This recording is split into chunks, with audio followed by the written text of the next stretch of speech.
Vasudevendra Yogendram Natva Jnana Pradam Gurum Mumukshunam Hitarthaya Tattvabodho Bhidiyate. Where do we identify with? What do we identify with on a consistent basis? And see, there's nothing right or wrong about identifying with any of these locusts of error. It's just that we've been doing it for so long that it seems normal. And so it's not like there's something wrong with you by kind of having this need to say something, in a conversation's going on and everyone's speaking, and then you just want to say something. So this impulsive need to say something without having the ability to hold back the thought shows how there's this identifier with this Vijnanamaya kosha, the one that has an opinion.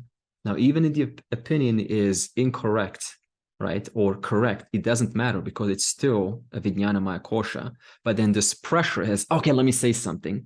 And it's sort of, you can see how this pressure just wants to pour out. So these same pressures that makes you want to just say something, even if you're right and you know the other is wrong or vice versa, and it's not a matter of right or wrong, that same pressure that makes you want to say something is the exact same pressure after death that makes me want to come back into the world and continue saying something.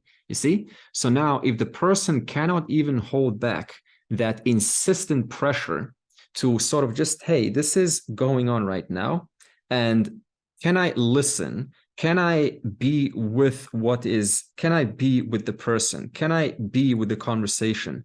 Can I hold back my opinion, right? To understand, and this is mindfulness, to understand that, to have that ability at the same time shows you how you are able to create some space between this Vijnanamaya kosha and yourself.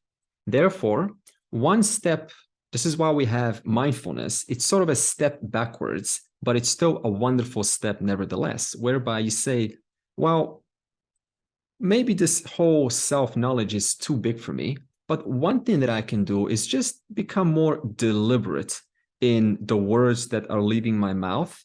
Is there priyamvadam? Is there pleasantness in my delivery of the words? Is it well researched? Is this something that I heard 10 years ago and it's just being shared on and on and on again for 10 years later, just 10 times over, when the world has changed for 10 years, and yet I'm still saying the same thing from 10 years ago, convinced it is correct? So this means the intellect comes in and says, wait a minute, before having this impulse to say something, let me just check up if things are in order. Am I saying it in a pleasant way? Is it well researched? Can I just go on Google and check up something? Can I just take 1 second to look it up, and then you deliver that information to your fellow employees, employers, friends, family in a more deliberate way? So this is another way of creating some space with this identification. Okay. So we said this identifier with the kartrutvam is this Vijnanamaya kosha. I need to do the talking. I need to do the thinking, right? I need to think. I need to inquire, even, right, over identification with the inquirer, because some of us will just inquire. But then have you created space between yourself and the inquirer? Okay, so this is, right, not getting entangled in the inquirer, because we say, yeah, inquiry, self-inquiry is wonderful, but, right, do I know myself apart from the self-inquirer? That's the process of these koshas where they come in. They point out this kartrutvam does.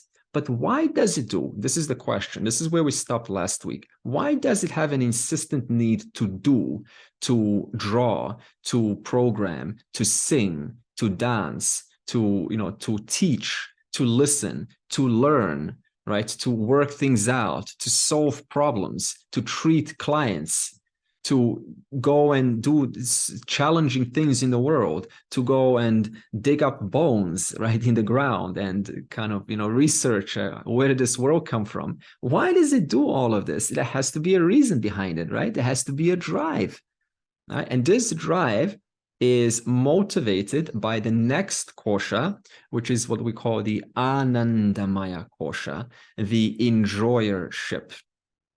So before we read the verse, we'll read the verse later. I'll explain to you what the Anandamaya kosha is now. You see,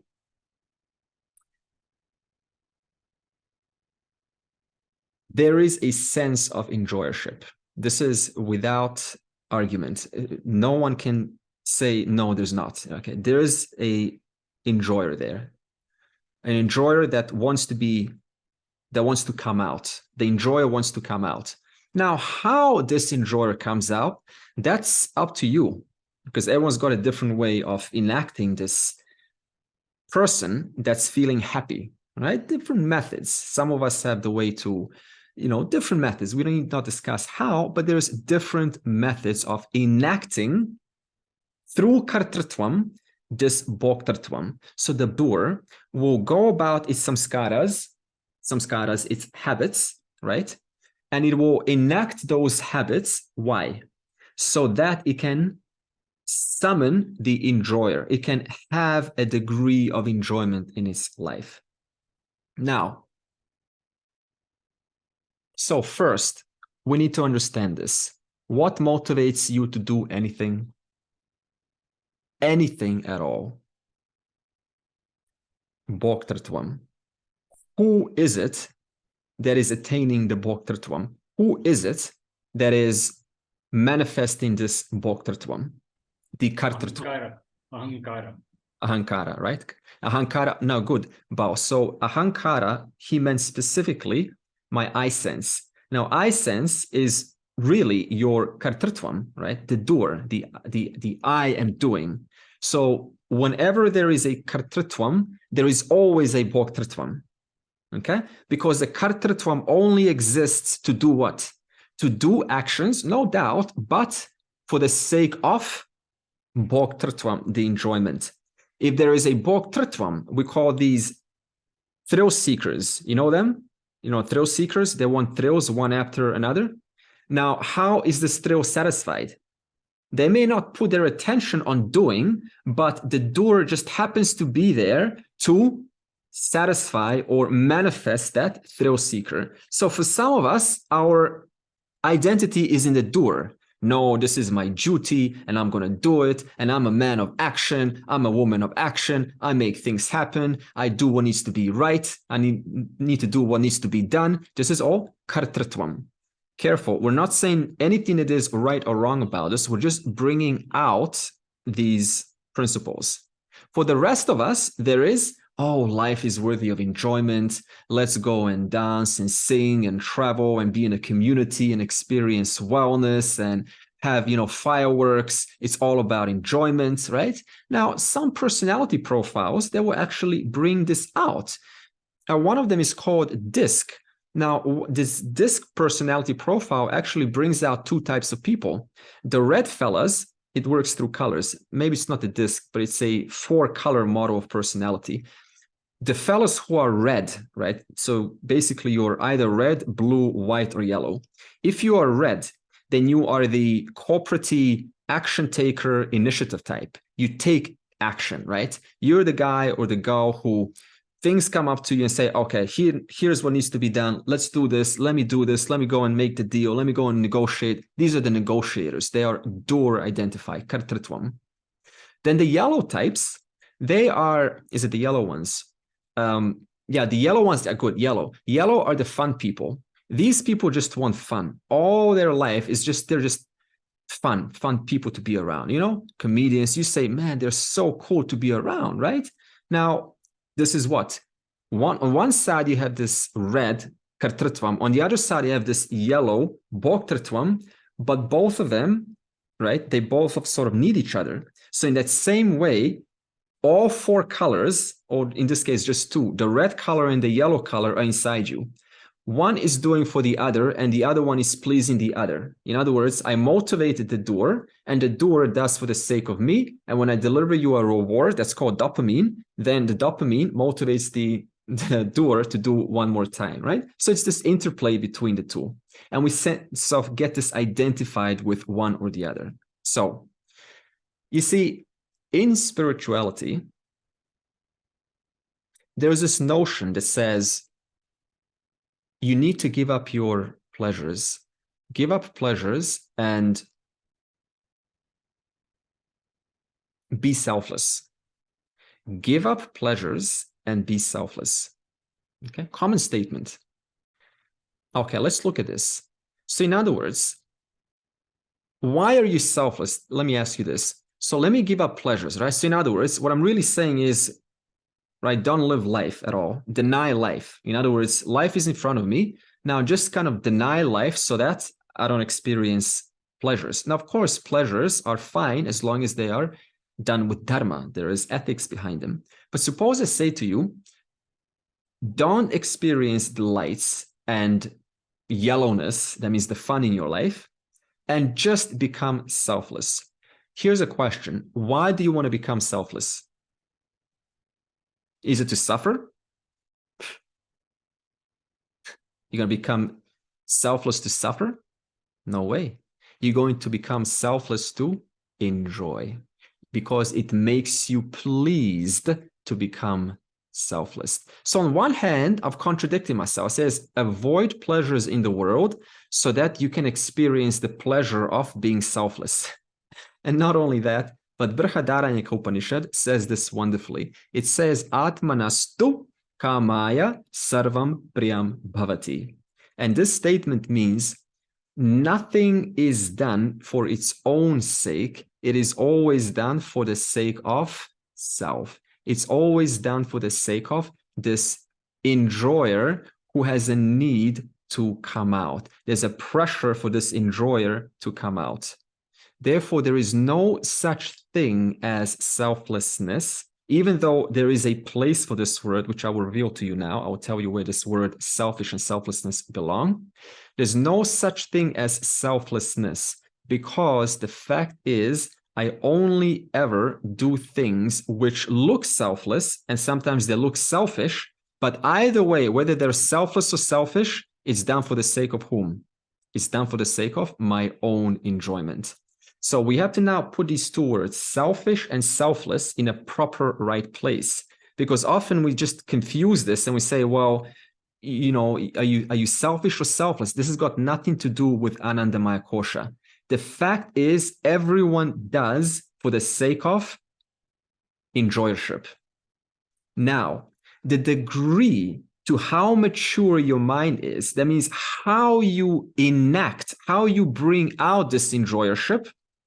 For example, to bring out this bhoktrutvam, I want to do things that only please me at the cost of someone else. That is called selfishness. Whereas eventually, through some inquiry, through some looking into your mistakes, falling down and getting up, and looking at the real value of only pleasing yourself, you come to expand your definition of what it means to please, to enact the bhoktrutvam. And what happens is this definition goes from this much and it expands. Therefore, you've come to a point where to satisfy this bhoktrutvam, it doesn't only include you, it also has to include others also. Therefore, the question now is, what is it that pleases me? And the answer is the maturity to how much you've understood this world and yourself and your relationship to the world, that I need everyone for my satisfaction. There's not one, from the moment you were born, you needed parents, food, farmers who you'd ever met. You needed the bus driver, the train driver, the pilot, to get you from one place to the other without having a heart attack. You needed the air, you needed the trees to purify the carbon dioxide and give you back the oxygen. You needed so many things. The more you start to understand this, the more this definition of what it means to continue to enact this Bhoktatvam, what it means. And therefore it becomes from this much into a much larger whole. It has to accommodate you also now. If it doesn't accommodate you, then it ironically produces the same kind of suffering as once upon a time it did for one who wanted to only accommodate myself. When I wanted to accommodate myself, if I accommodated you, that's called, no, I don't want to share. That was painful. Now, if I don't share, that becomes painful. So there's a reversal process that happens through this maturity. Okay, so food. One way to enact this Bhoktatvam is through food. So we say, okay, I'm just going to eat delicious foods for my emotional satisfaction. Okay, so there is a degree of Bhoktatvam there, no doubt. But then a slightly more evolved way of looking at it is, well, food is going to have a consequence. It's going to give me extra bulk, and I may not be pleased about myself in the future. So I choose to enact this Bhoktatvam through emotional, like community, right? Community service. I want to do something for others or get involved in something. So look at this. Both are enacting Bhoktatvam, just differently, different means. And what determines means one over means two? The level of maturity that you understand yourself and everything else around you. Okay? Therefore, service in the name of being selfless, this has to be slightly looked at differently. It is not that you're being selfless nor selfish. Understand this. It was never about being selfish or selfless. It was the same drive for doing was there. And that is because I'm identified with Bhoktatvam. How I got that Bhoktatvam to deliver me happiness, in that sense, we call it either selfish or selfless. Selfish, it doesn't include you. Selfless, it has to include a much larger degree. Now, understand this is not black or white, because then, you're never really only including yourself. You're always including someone. So we're not kind of putting it into a black or white of selfish and selfless, and that's the only two categories. We're just using these two words to show you degrees of maturity. In reference to degrees of maturity, we use these two words of little bit of encompassment, selfish, a lot of encompassment, a lot of accommodation, selfless. In that sense, we mean it. Okay. Therefore, you don't do anything unless it pleases you. This is the first thing we need to understand. Nothing in this world ever gets done unless it pleases you. Now you're going to say, well, no, I mean, how is your job working hard? I don't enjoy it. They're giving me so many problems there. I don't enjoy that. Well, because if you participate in that non-enjoyable work, when are you going to experience Bhoktatvam? In the future. Okay, so you're protecting your future, and therefore the present suffering, or is it suffering? That's up to you how you define it. That's your attitude. The present mode is done in the name of experiencing the future Bhoktatvam. In that sense, I mean that everything is ever done for the sake of this Bhoktatvam. Therefore, the center of life is what? If you think about this, the center of life is Bhoktatvam, enjoyer. Can you also not include ahimsa or non-violence in the concept?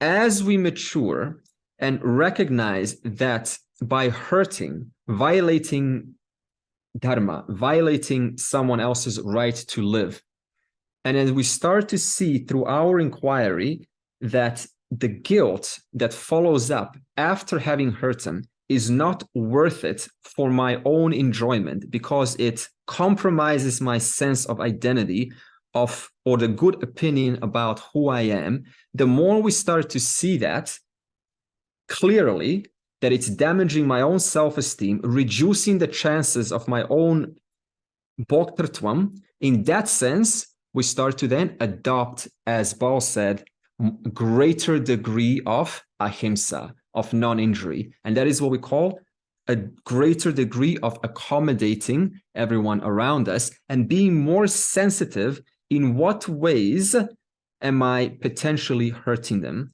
And am I hurting them? Am I crossing boundaries in any way or the other? Therefore, the sensitivity starts to increase.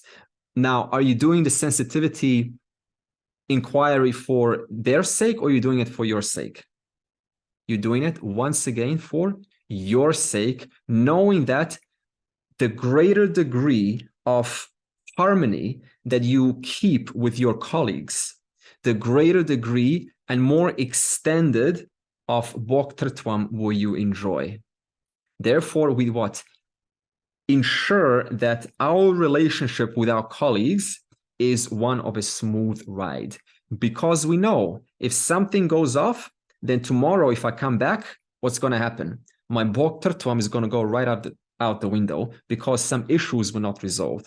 So even the motivation to follow Dharma, to practice ahimsa, non-injury, is also motivated to preserve our center of life being Bhoktartvam. Okay.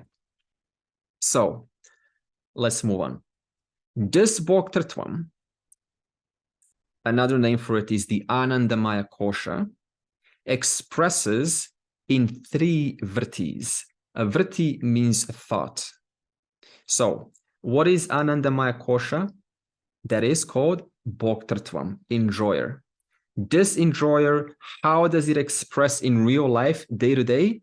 It expresses as 3 forms of thoughts.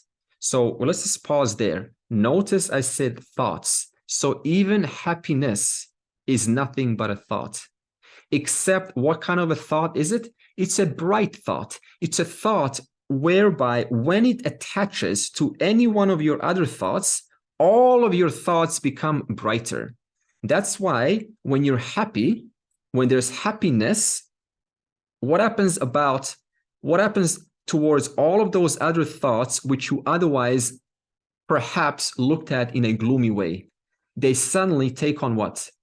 A brighter mode about them. Suddenly you want to hug people, you want to sort of say sorry, you want to call someone up, you want to take action, you just want to say, hey, I love you. And yesterday, when that vritti, that thought was not there, you know, if you had a bat nearby, something would have probably been done with it, right? Metaphorically speaking. So we can see how this thought, even when it attaches to our other thoughts, it makes our entire world bright. And then we say, wow, I love my thoughts. I love my sense of who I am, because the sense of who you are is also a thought.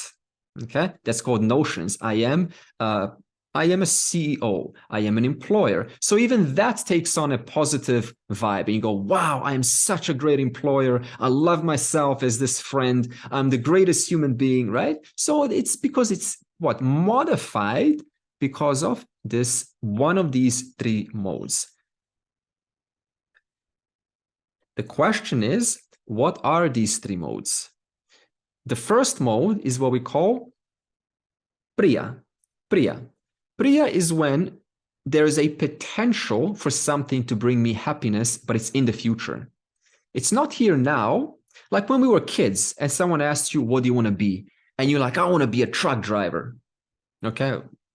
Whatever, right? And I want to be like, when do you want to marry? I'm going to marry by the time I'm 23, right? And so you had this kind of idea, and it made you happy. And even now you have this promise. Someone offers you a better pay raise, right? Or they promise you a 5-week holiday, right? And you're like, oh, this is coming in the future. And you're kind of happy because of that. This is Priya. This gives you some level of happiness. This makes your other thoughts somewhat brighter. But you know how you go even brighter? The next mode of thought is what we call pramoda. Pramoda is whereby it is in front. The food is now served on the plate. I am looking at this food that I've been looking forward to, and I can hardly wait to devour it, right? I can hardly wait to devour this experience that has confronted me, but I'm not one with it yet. Not yet, but it's very close. This is the second mode of identification with the Anandamaya Kosha, called moda. First, priya, second, moda. And the third thought, vritti, is pramoda. This is whereby you are one with the experience. The food is in your mouth.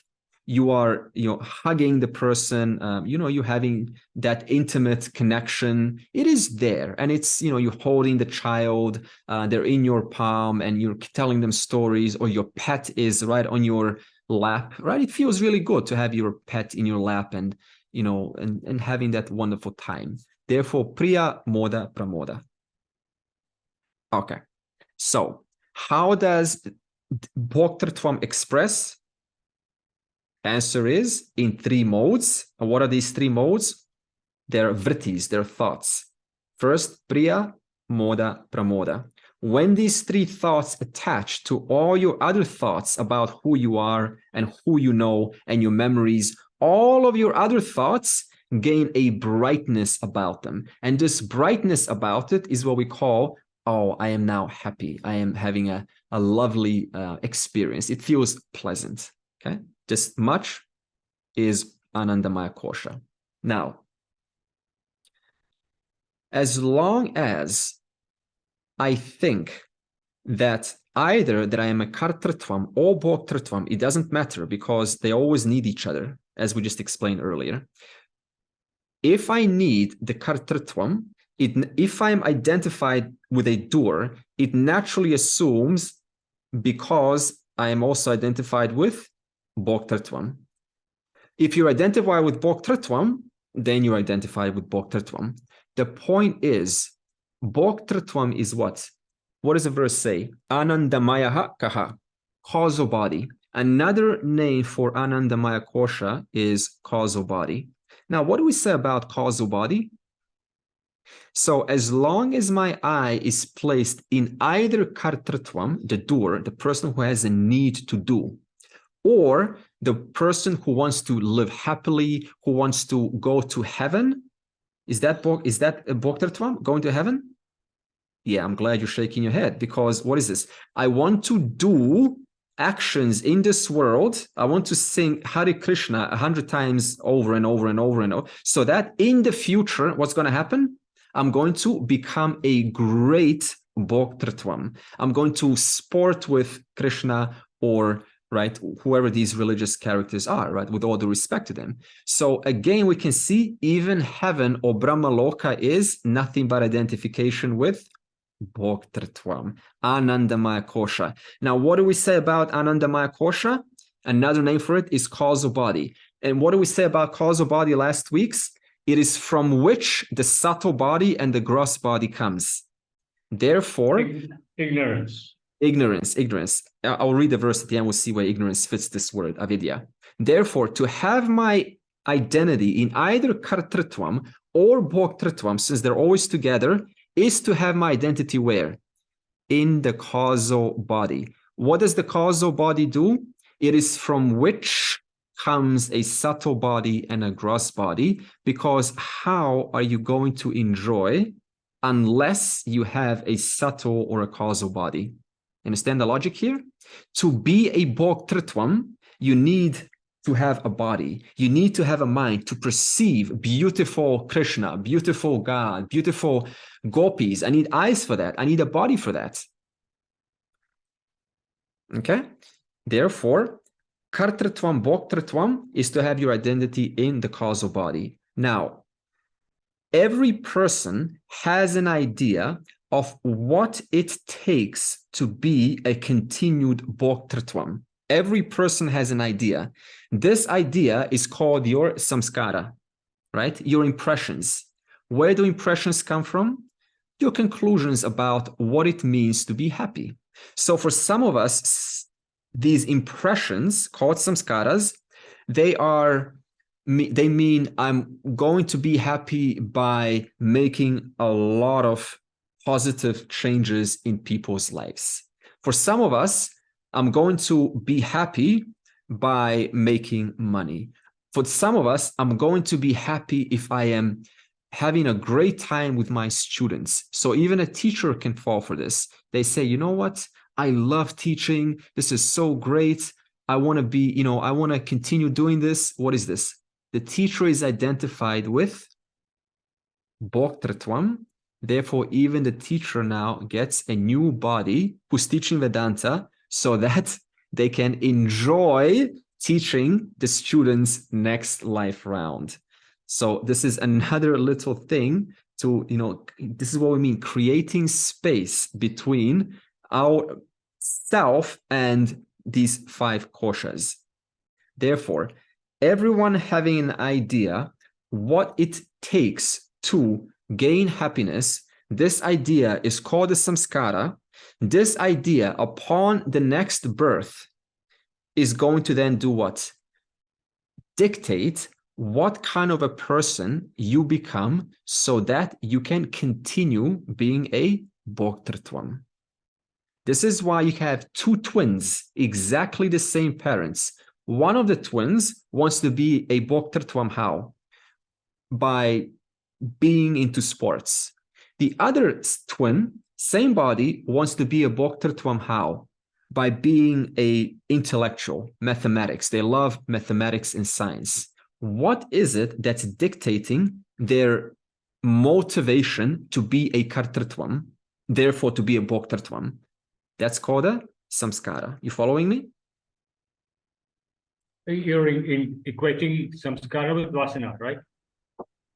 Samskara and vasana are usually equated. The difference between a samskara and a vasana is that samskara encompasses a whole theme of actions, such as a samskara to communicate in a gentle way, in a respectful way. So you have a samskara, an impression that makes you communicate in a respectful way for all people. A vasana is whereby I use that respect and I slightly modify it in reference to my parents compared to my boss. You understand? So towards my boss, I'm still respectful. Towards my parents, I'm also respectful, but there's a slight difference. I have a respect vasana for my parents and I have a respect vasana for my boss. But the samskara, that means how I conduct myself, which is to be respectful, it's one and the same. That's why we say samskara is the whole theme of how you are, whereas vasana is taking that theme and attributing it towards different things. And therefore, you have a slightly different respectful relationship towards different creatures. You understand? Okay. So what is the mistake so far in reference to identifying with the Anandamaya Kosha? That's the question. The mistake is, I think I am an enjoyer who is limited, and in order to remove my sense of limitation, I then try to maximize my sense of enjoyership in this world by doing different things.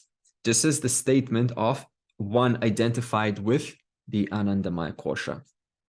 Okay, so let's move on.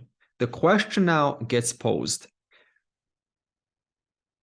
Because we're doing the koshas, and the purpose of the koshas is to identify where is my eye. So let's ask the question, why is your eye not in the Bhoktatvam, in the Anandamaya Kosha? How do we discover and understand that I am not this fella who has a need to be happy? I tell you, this is a big question, because in philosophy, was it Epicurus, I think? There was a philosopher in the West, the Epicurus, I may be wrong about this, who said the purpose of life is to be happy. Okay, this is a very common statement. The purpose of life is to be happy. So what is this? The purpose of life is to identify with the Anandamaya Kosha. You see the statement? Okay, so let's explain why is it that you are actually, and how is that you're free of Bhoktartvam? What is Bhoktartvam? 3 thoughts, right? Priya, Moda, Pramoda. What is a thought? They are vrittis. That's the Sanskrit name. Mode of being. Mode of being are transitory. Okay? There's before I was normal, and now this Priya, Moda, or Pramoda, or either combination has come in time, and it's being experienced for a while, and it goes away too.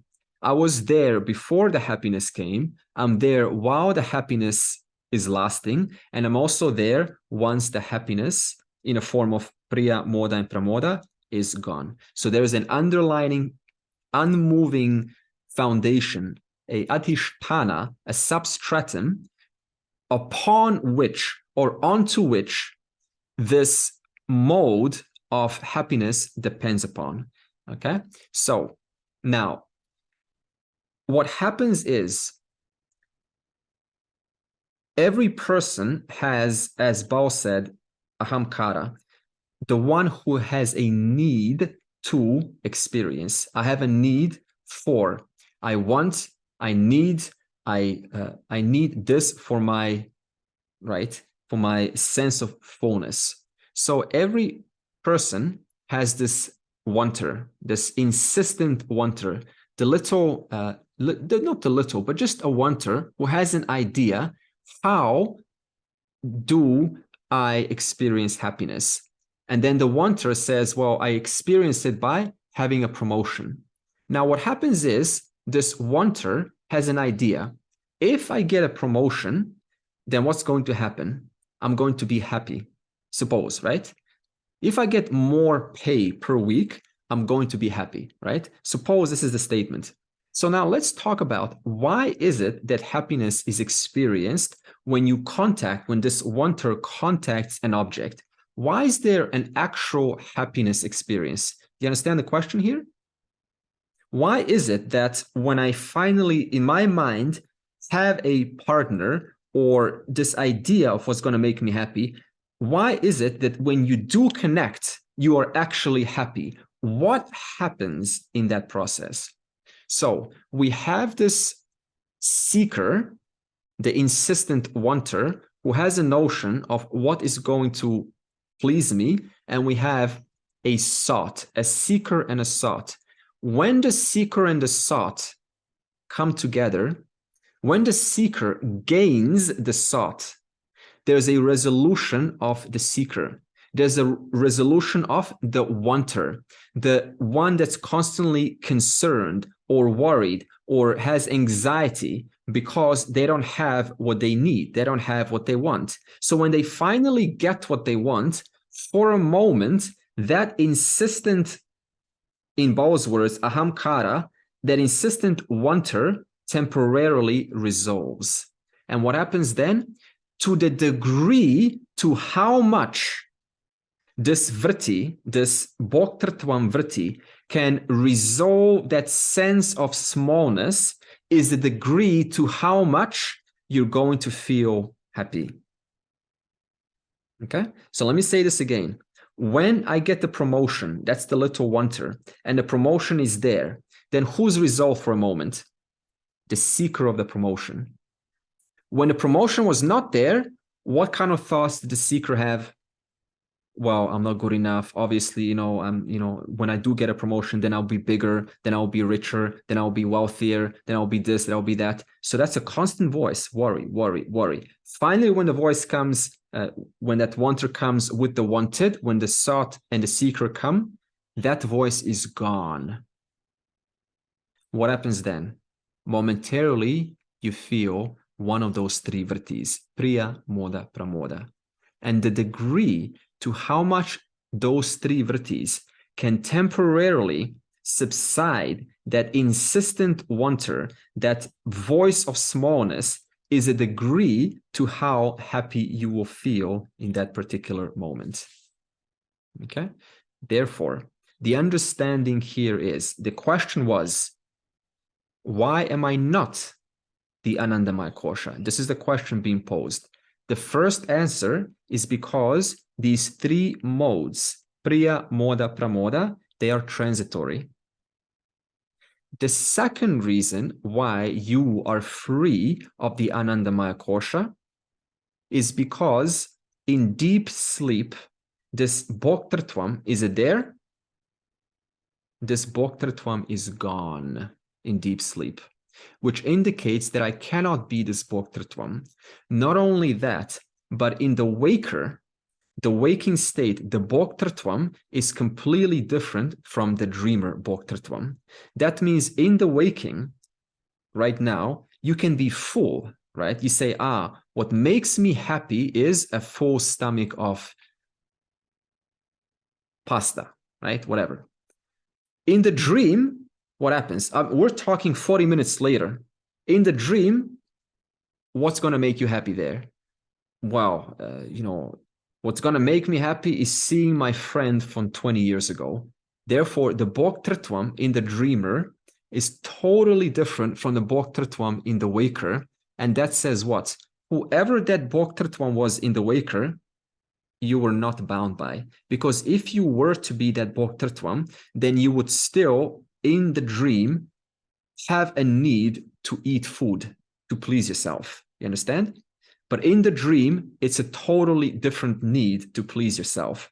And in the deep sleep, the Bhoktatvam is totally gone. There's no one who's saying, I want to experience something to enjoy. There's no voice in the deep sleep of that, because the Bhoktatvam is gone. But as we analyze the three states, you, the witness of the three states, right, are still there in reference when you can analyze that in the waking state. Let's look at the verse. Anandamayaha kaha. Kaha means what?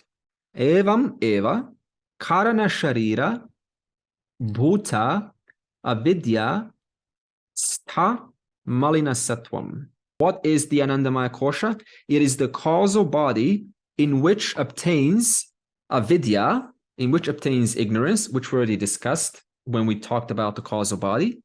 But then it says malina sattvam. Okay, so this is a slightly technical way of explaining the Anandamaya Kosha. Look at this contradiction. In deep sleep, I don't know anything. Causal body. Ignorance. Now, look at this contradiction. Now they're saying Anandamaya Kosha is the causal body. So, during happiness, do you feel ignorant? Or do you feel full? You feel fullness. There's no sense of ignorance. You feel full. But during deep sleep, there's ignorance. I don't know anything.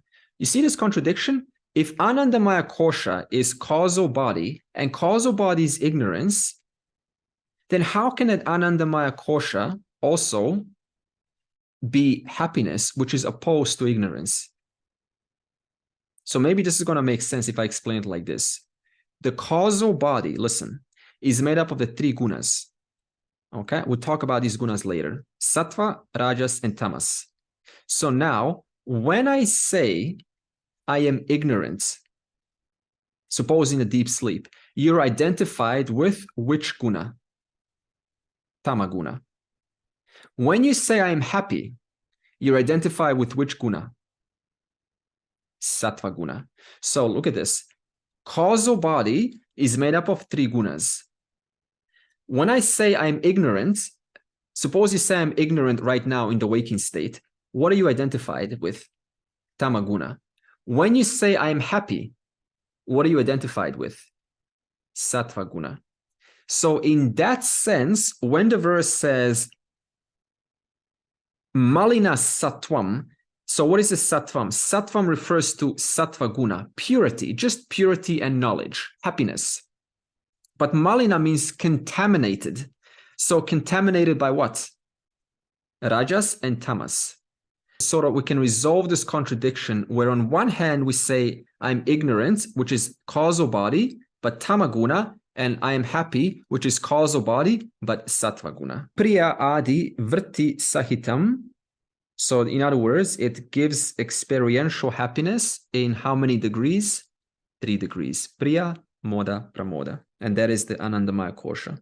Okay, you said divide by 3, Priya, Moda, Pramoda. What is the reason that we don't define with our past? Why they are all future and now?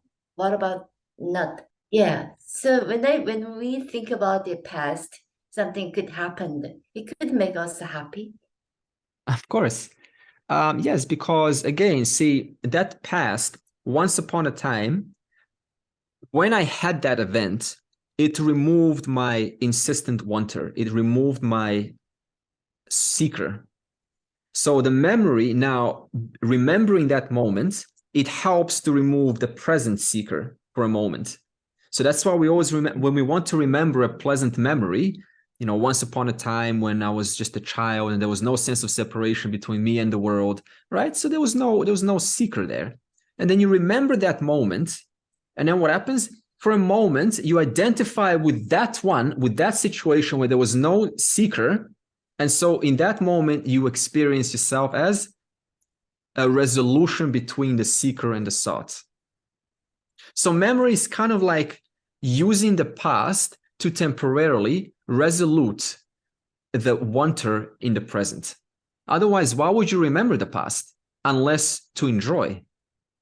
In other words, I want to enact the present bhoktartvam. How so? By remembering a memory that's going to take me away from this trouble that I'm having right now. Because that memory, you know, in contrast, seems to be better. And so I put myself in that moment for a moment, in that present moment, you know, whatever it is. And then you say, wow, you know, for a moment, I am not here. I, the one that is full of anxiety and concern, for a moment, I have forgotten about myself because I'm identified with that memory. So again, the motivation is for what?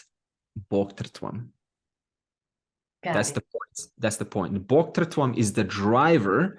In fact, you know, Sokyung, when I go and see my parents, you know, my dad loves to talk about the past. First thing he does is he pulls out the photos of family pictures, which I never want to see because it's just pixels on a screen, right? And he always just talks stories, how once upon a time at grandparents, and I'm like, dude, not that I say dude, I say dad, this, you know, I've seen before, right? And it doesn't incite anything in me.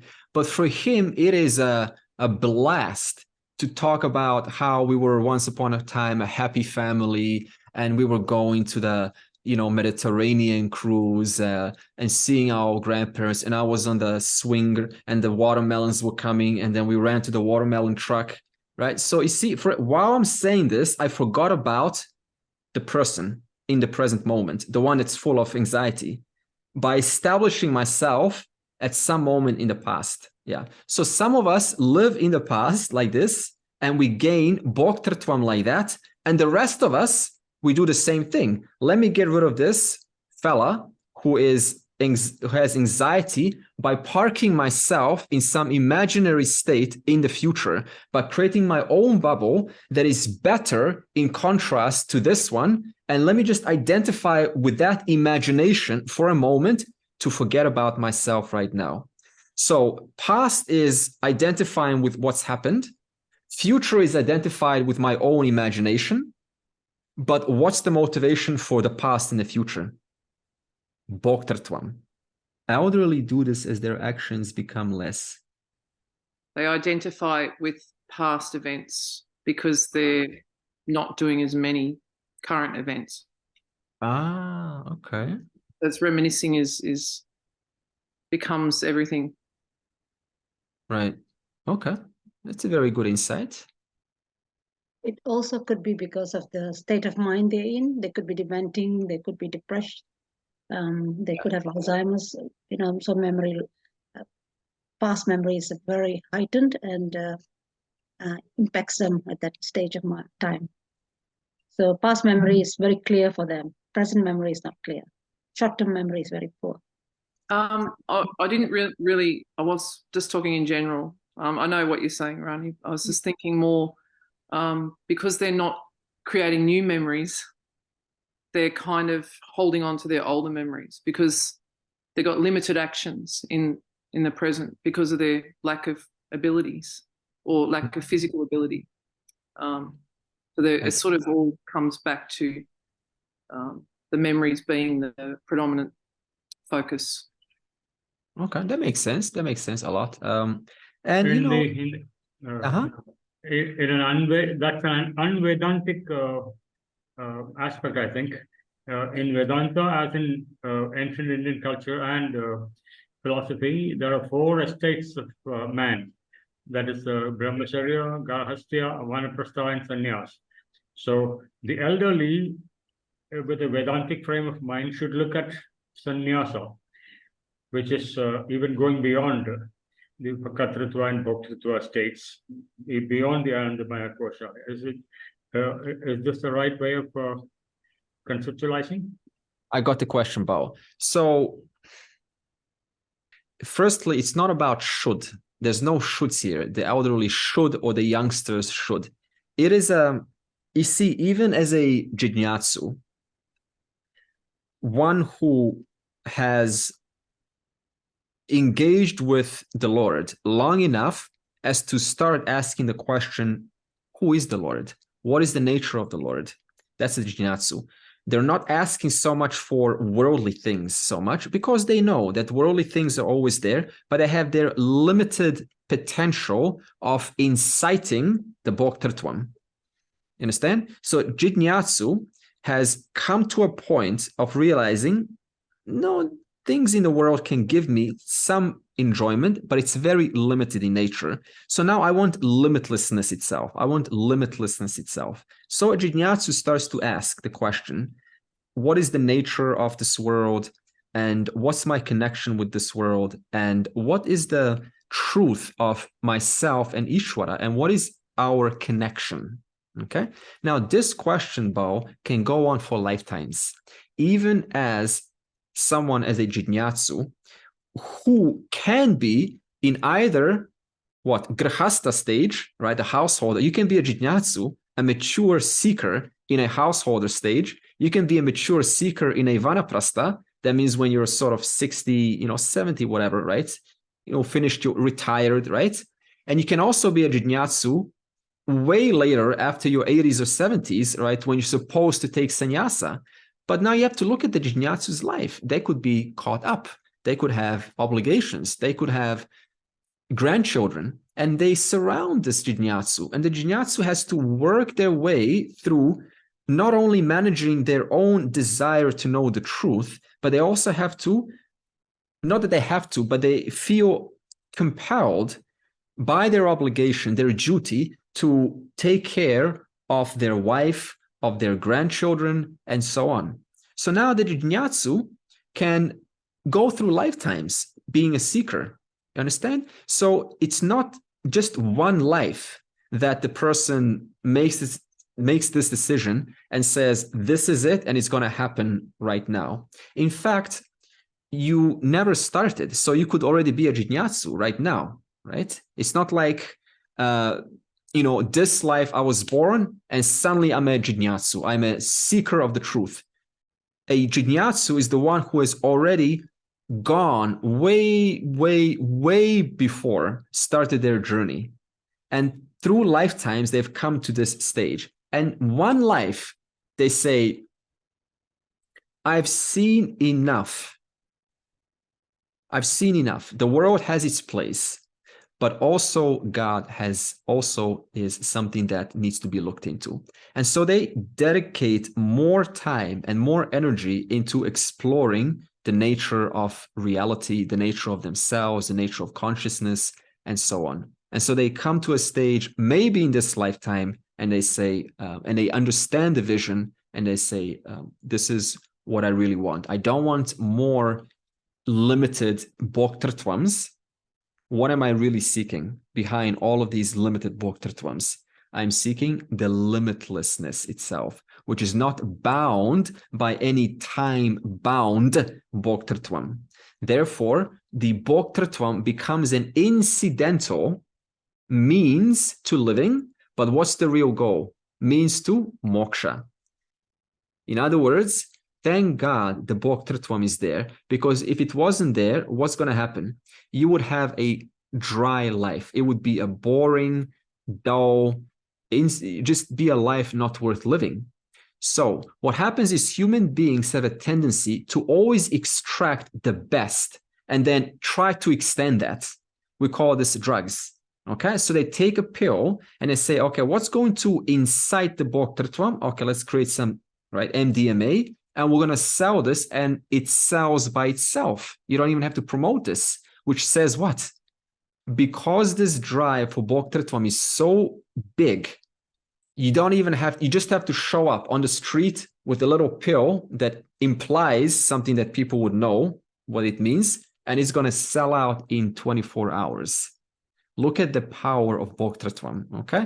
So now the Jijñāsu even says, I don't want this because it is all transitory. It comes and goes, comes and goes. And each time to gain a Bhoktritvam, I have to go through effort. And this effort sometimes can bring you, fortune or misfortune. And then therefore you say, well, this is just incidental, but the real goal is moksha. When we are in deep sleep, do we identify with Anandamaya Kosha or Karan Sharira? I'm asking it because my thought is when we sleep or when we are in deep sleep, there is the rest that we enjoy, which is Bhoktritvam. And it also goes with these three vrittis, Priya, Moda, Pramod. That's why we say that I had a very good rest, or maybe not a good rest. Right. So when we sleep, are we identified with Anandamaya Kosha? So during deep sleep, there's identification with not just causal body, but all three, because everything is three gunas. Okay, everything is made of the three gunas. So not just sattva guna, but predominantly Mina, tamaguna. That's why you don't know. Okay, but the bliss that you feel during deep sleep is not necessarily sattva guna. That is the bliss of just collapsing the seeker and the sought. It's almost like being a baby. There's no sense of I and an object. The insistent wanter, the one who has a notion what I need to be happy, that one is gone. Okay, and therefore, because that one is gone, there's no obstructing factors which are denying my nature of fullness, and thus we feel one's fullness because there's no insistent wanter in the deep sleep. But that joy that you feel is not necessarily Anandamaya Kosha. That is just being ignorant to all of your problems. Okay. In short, ahamkara vanishes temporarily. Am I right? Ahamkara, yeah, of course. Ahamkara, the koshas, right? The four koshas, because ahamkara is inside the Vijnanamaya Kosha. All of these four koshas, they resolve temporarily, right? There's no person identified with any of them. So it's not like they vanish. There's just nobody to identify with these koshas there. And therefore, no problem belongs to me anymore. The problem of the body doesn't belong to me. The problem of prana, like low blood pressure, high blood pressure, doesn't belong to me anymore. Emotional, unresolved stuff doesn't belong to me anymore. And, my lack of discovering my nature of who I am, that also doesn't belong to me anymore. So there's no concern in deep sleep of whether I am knowledgeable, that means I know who I am, or whether I don't know who I am. Since nobody owns anything, there's no concern whatsoever. And therefore, what you feel in deep sleep, that bliss, is just that lack of identity with the four koshas. And these four koshas are nothing but obstructing factors, inhibiting factors of your natural fullness, of who you are.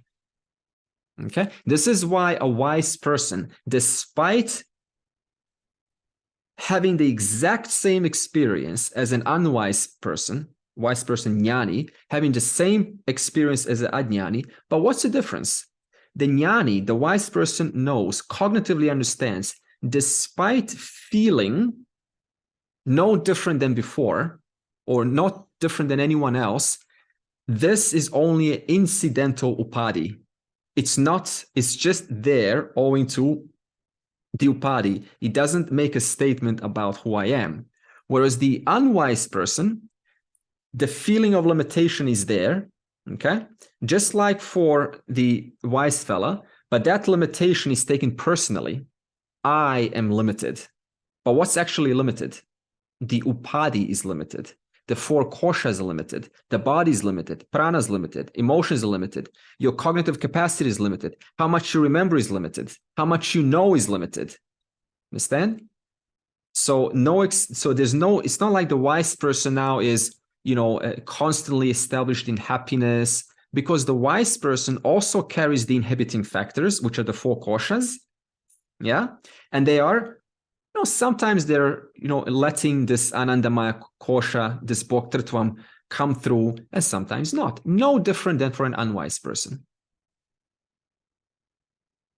Can I ask a question? I mean, in this, where you mentioned about unwise and wise person, in sleep, the wise person, does he enjoy what is generally known as a yoga nidra? Yoga nidra is established in the waking state.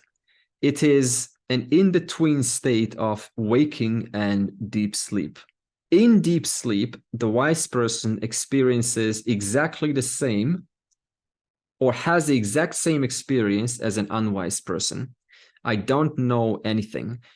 However, the wise person, this is why, because the causal body is still there, you have to wait out this causal body. What's keeping it alive? Your prarabdha karma. Only upon death for the wise person, this causal body is permanently gone. So even the wise person has this causal body, goes into deep sleep like anyone else, and has no knowledge of anything. Nothing changes. Okay? But there's no identification with that causal body. But just because that causal body is there doesn't mean that's identified with it. So the causal body, you have to wait out. That's there for maybe 20, 30, 40 more years. You have to wait that out, but it's still there. Yeah, just one comment here. They often call this Anandamaya kosha a shekel, like a golden shekel. And why it's a golden shekel. So it's kind of like, samadhi. I want to identify with a prolonged enjoyer. Now, this enjoyer still keeps you bound to having a subtle and physical body. So whether you look at it as a iron shekel, right, or a golden shekel, the point is it's still a shekel, right? Because the identity is in the Anandamaya kosha. Okay. Now, next verse, Madhyam Shariram. Okay. Before reading, I'll explain. So beyond the 5 sheets. So what the next verse wants to show us is it wants to show logically why you are free of all of the 5 koshas. And it's using a Drik Drishya Viveka method. This Drik means the seer and Drishya means the seen. It's using a subject-object distinction. So the subject being the invariable presence, you consciousness, and the one that in whose presence, that which comes and goes, that is witnessed by you, the presence, the unchanging presence, and the object, that means that which comes and goes. Okay, so the subject, the invariable, and the object, the variable. It wants to use this method. Also, Madhyam Shariram is the Annamaya kosha. That's the first kosha. Okay, so how is it that you are free of this kosha, of the kosha that is a product of food? Well, the food kosha goes through conditions. It goes through growth. It goes through sunburns. It goes through aches and pains. It has hunger. It has fullness. It has It's just subject to bigger, smaller, right? And they're all objects of my awareness. Your body is an object of your awareness. Okay. Therefore, the objectifier is different from the objectified. Madhyam pranaha. So how are you not prana? Well, you take medicine and then you say, I feel better. A moment ago, I was not feeling better. And now, having taken this medicine, my blood pressure has restored, or my energy has increased, and I'm experiencing a well-being, right? There's a well-being here. And then the well-being in 3 hours goes away. So again, there's an invariable presence upon which the variable prana comes and goes. And then manomaya kosha, madhyam manaha. So we have what kind of emotions in the mind? Kindness, happiness. This also obtains in the mind. Happiness coming from the anandamaya kosha, obviously. Care, right? Positive emotions, and right, whatever emotions they are, flowing in the light, they're flowing in the background of consciousness, right? They are presented before you. They are known to you. They are revealed in the light of the awareful being, the awareful presence. Sometimes there's this tendency in Vedanta to hear this knowledge and say, oh, this is good news. I am the subject. I am not my mind. I'm not my emotions. And so what happens is this can go into a different mode. And we say, well, I don't need to address my, screw-ups. I don't need to address my downfalls. I don't need to address anything, because if I'm the subject and I'm not bound by my manomaya kosha, then I can just kind of swim through this world in a very dullard, like a dullard, right? In a non-intelligent manner. Fortunately, it doesn't work like this, because the scriptures, see, again, I said last session, you don't want an enlightened idiot. And thank God this is not possible to gain moksha by being an idiot in this world, showing behavior that contradicts a wise person. Because the scriptures say very nicely, in order to capture the fullness of this vision without adding your own biases in the background subconsciously, we modify this knowledge and we turn it into something that it's not. To fully capture the vision of oneness, I have to first relatively deal with my distortions, with those background processes which tend to modify whatever information I receive according to their fancies, to their likes and dislikes. Therefore, to capture the non-changed original teaching as expounded by the scriptures, such that the vision as is originally portrayed by the scriptures, for that vision to transfer to your mind without a single change, that requires a mature mind. That requires a certain type of mind which does not disassociate itself from itself. Therefore, one does not say now, oh, let me just disassociate from my emotional problems. They are not mine. This is not how a wise person thinks, because they know that emotions have an indicative value. They indicate what needs to change. And until it changes, my knowledge of myself remains partial. Therefore, they are managed. Not completely eliminated, but managed. In fact, the other extreme, so the first extreme is disassociation. The second extreme is total purity. I'm going to be like a saint shining. I'm going to have an aura. Everyone's going to notice it. And I'm going to have a perfect mind. A mind that thinks like a saint, like a saintess. And it's going to always be happy. It's going to always have positive thoughts relative to people. It's always going to love everyone. It's always going to look around and it's going to feel love towards strangers. And if it doesn't, then I'm not enlightened. This is the other extreme, where the person gets so obsessed with cleaning up their mind that their now entire I is in manomaya kosha or the vijnanamaya kosha, of course, for the sake of Bhoktrutvam, right? What we have to understand is these karmas are infinite. These karmas, no matter how many samskaras or vasanas, right, habits you solve, you've only solved a fraction of the total waterfall of karmas that are yet to come. So now to fall for this idea that I have to kind of get rid of all of my vasanas, it simply doesn't make sense. And unfortunately, it gets a lot of people. One woman wanted to debate me. She says, no, you don't know anything, Andre. You need to get rid of all of the vasanas. Go and contact Swami. I'm not going to say who, but I know him in Europe. So she's a yoga teacher, by the way. I said to her, you can only correct relatively. You can only address relatively so many samskaras, but you cannot get rid of all of them. How relatively? Just enough so they don't pull you down, so they don't distort the reality. They don't distort, right, basic teachings. The third extreme is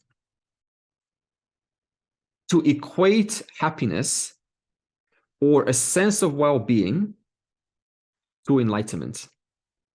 If I am not happy, oh, look, the teacher is not happy, therefore they're not enlightened. I've also heard that before. They're not smiling enough, therefore they're not enlightened. What is this person identified with? Anandamaya Kosha. You see how it indirectly reveals where the eye is placed? To try to feel happy is nonsense. Happiness is just a byproduct of managing things in this world and moving in this world through a harmonious means by working through your way what needs to be done in the name of Dharma. And what's the byproduct of that? Happiness, right? But to try to feel happy, this is nonsense. Vijnanamaya Kosha, Madhya Buddhihi. Okay. How are you not the Vijnanamaya Kosha, your buddhi, your intellect? Firstly, the decisions you make are known to you. Secondly, no understanding attaches onto you. You're immediately available for any new understanding to come. Thirdly, you know that the buddhi is ignorant or the buddhi has knowledge. You know that. I am ignorant, I am knowledgeable. Understand? If you know that the buddhi has ignorance, then you, that one who knows, cannot be ignorance. If you know that the buddhi has knowledge, then you cannot be knowledge. You are the witness of either knowledge or ignorance. And Anandamaya Kosha, which we just spoke about, this should be obvious. I know that I am ignorant. I know that I am happy. Both of them are objects of my awareness. And they are time-bound. I am the invariable. And finally, Kataka Kundala Grahadikam. Okay, Kataka means bangle. Kundala means earring. Grahadikam means house. So let's take Graha, house. What does a house represent? Ownership. Yeah, your body. Something that you have a very unique relationship with. Therefore, you have a unique relationship with your house, just like with your body. But just because you have a unique relationship with your house doesn't mean that you are the house. No, it just means you have a unique relationship with the house that is your body. Okay? And something that's more intimate, Kataka, which is a bangle. Now, a bangle is something that's much more intimate to you, much closer to you. Therefore, symbolically, it means things that are closer to you. Just because things that are closer to me, like my memories, doesn't mean it is me. It may be closer to me, the witness, but it's not me, the witness. You understand?